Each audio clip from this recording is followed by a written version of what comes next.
nyari buku non-fiksi nih. Kira-kira buku apa ya yang bagus untuk kita baca, teman-teman?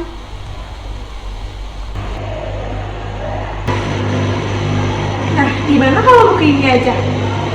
Komik kumpulan dominasi Andersen. Tuhan, itu nggak bukan buku non-fiksi, tapi buku fiksi. Emang gimana sih? Aku belum paham. Emang apa bedanya buku non-fiksi dan buku fiksi?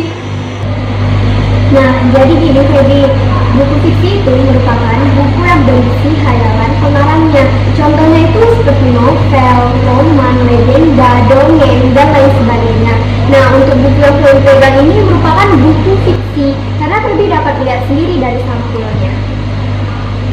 Ya Feby, kalau buku fiksi tadi kan buku hayalan yang dikarang oleh pengarangnya. Dari kata fiksi aja kita dapat mengambil bahwasannya fiksi itu adalah hayalan.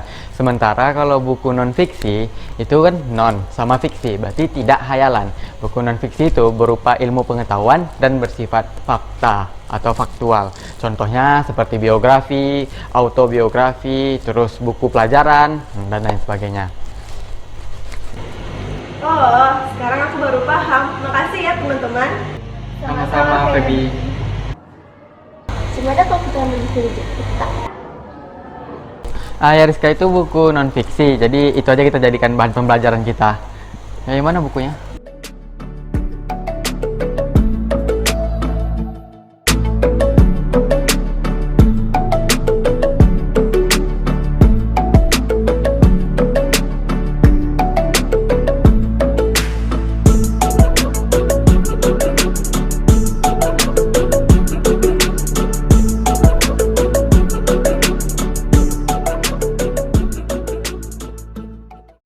Nah, setelah saya membaca buku ini, saya tahu nih apa maksud dan tujuan dari buku ini.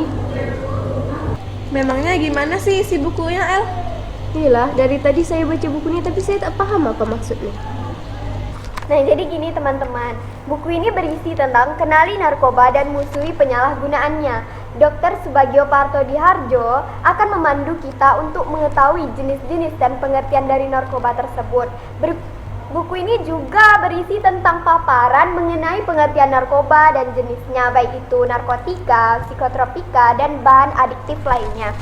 Buku ini sangat cocok untuk orang tua yang ingin mengetahui tanda-tanda narkoba sejak dini, sehingga orang tua tersebut bisa menjauhkan anaknya dari bahaya narkoba. Buku ini juga berisi tentang dampak-dampak dari narkoba itu, baik secara fisik, mental, moral, dan lain sebagainya. Seperti itu kira-kira isi dari buku ini. Nah, buku ini kan sangat bagus sekali ya, dan banyak juga sih kita temui dari perpustakaan kita. Oh, gitu. Nah, ingat ya, pesan moral dari buku ini yaitu ingat untuk menang perang kita harus kenali musuh dahulu.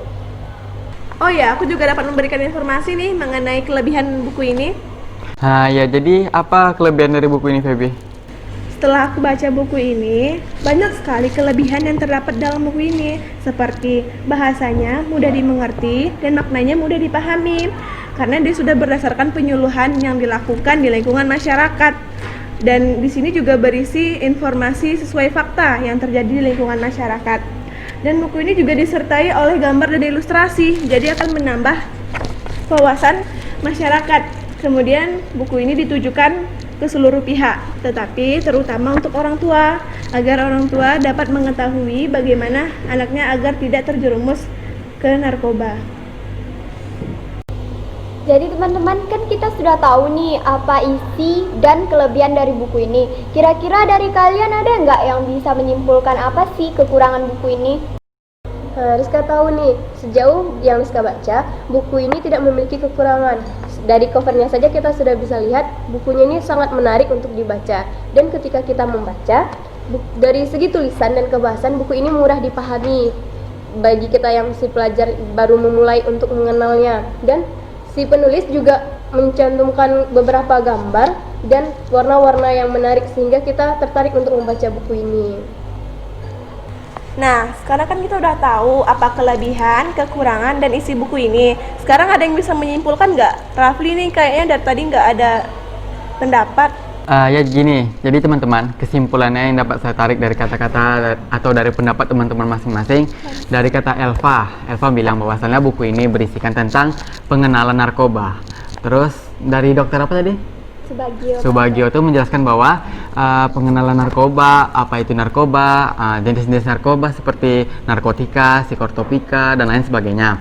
Lalu kita juga mengetahui gejala-gejala apa yang terjadi pada mereka yang melakukan atau menggunakan narkoba. Juga narkoba ini dari kata Febi juga peran orang tua dalam menjaga anaknya tentang narkoba. Lalu kita mendapatkan atau mengetahui kelebihannya berupa kata-katanya yang mudah dimengerti, maknanya mudah dipahami, dan lain sebagainya. Jadi kalau untuk kelemahannya, kan Rizka berpendapat bahwasannya buku ini tidak ada kelemahan. Karena apa? Karena dari bentuknya yang menarik, covernya yang jadi daya tarik setiap orang, lalu isinya yang banyak ilustrasi dan mudah dipahami. Jadi dapat disimpulkan oleh saya bahwasannya buku ini tidak memiliki kekurangan dan kelebihannya juga cukup banyak. Nah, kita sudah tahu isi buku pengayaan ini, butiran-butiran pentingnya, kelebihannya, kekurangannya, dan simpulannya kita sudah tahu. Jadi kita dapat mengerjakan tugas bahasa Indonesia kita di kelas dengan baik dan benar. Untuk itu kita kembali ke kelas lagi.